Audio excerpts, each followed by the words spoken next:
Alors, oser et s'engager, qu'est-ce que ça signifie pour vous? Qu'est-ce que ça a signifié? Qu'est-ce que ça donne aujourd'hui? Qu'est-ce que vous pouvez nous en dire?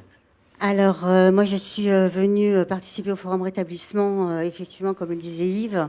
Je ne suis pas engagée dans des associations, donc c'est un peu, effectivement, ma singularité aujourd'hui par rapport aux autres personnes qui sont présentes à la table ronde avec moi.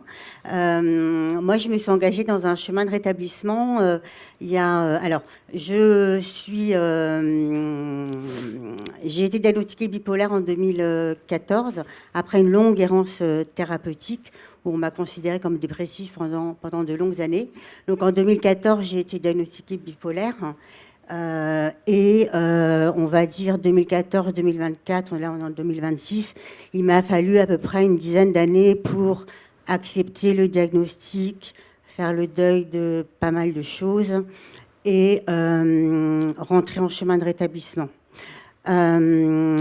Quand on est bipolaire ou atteint de troubles psychiques, on parle souvent de comorbidité associée.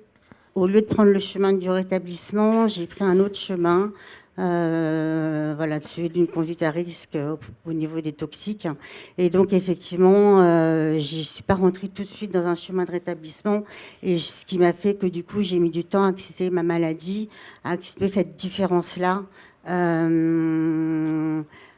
Qui du coup me stigmatisait encore plus et du coup le chemin de la toxicomanie me stigmatisait encore d'autant plus.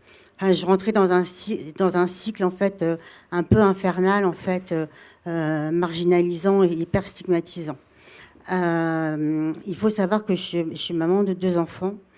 Et un jour, j'ai entendu une phrase d'une personne concernée qui a dit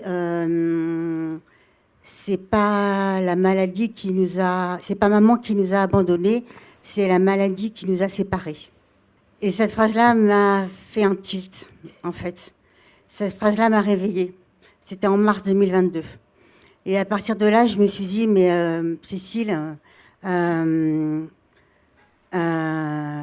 choisis le bon chemin. Choisis le bon chemin. Et j'ai choisi le chemin du rétablissement. Avec tous les blocages que ça demande à dépasser, toutes les étapes que ça demande à surmonter. Donc pour ce faire, j'ai eu la chance. Donc moi j'habite à Lorient.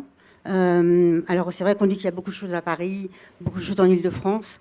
Moi je sais qu'à Lorient, j'ai eu la chance d'avoir un parcours de soins coordonné. J'ai eu la chance d'avoir une clinique où j'ai pu être hospitalisée et être très bien suivie par un très bon psychiatre, d'avoir un addictologue aussi tout de suite. Donc j'ai pu rentrer dans un protocole de soins, dans un parcours de soins coordonné.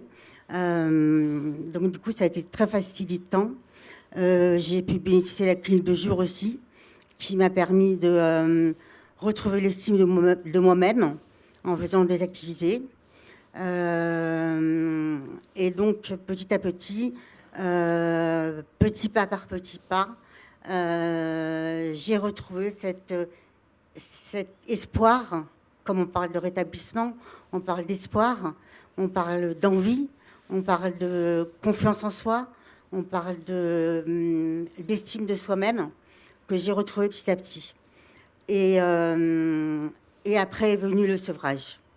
Je ne pouvais pas engager le sevrage, en fait, paradoxalement, je ne pouvais pas engager le sevrage en n'ayant pas retrouvé cette estime de moi-même. Et donc après, j'ai engagé le sevrage. Et voilà, là, ça fait du coup 18 mois que je suis sevrée des toxiques. Merci beaucoup. Merci beaucoup. Merci beaucoup. Et donc participer au forum, et après je passerai la parole, participer au forum rétablissement et venir aujourd'hui témoigner, c'est la première fois que je témoigne aujourd'hui devant un public, devant vous. Voilà, c'est comme une étape aussi que je franchis. Ça participe voilà, à encore une étape de mon rétablissement. Voilà, je vous remercie. Merci Cécile, merci beaucoup, merci.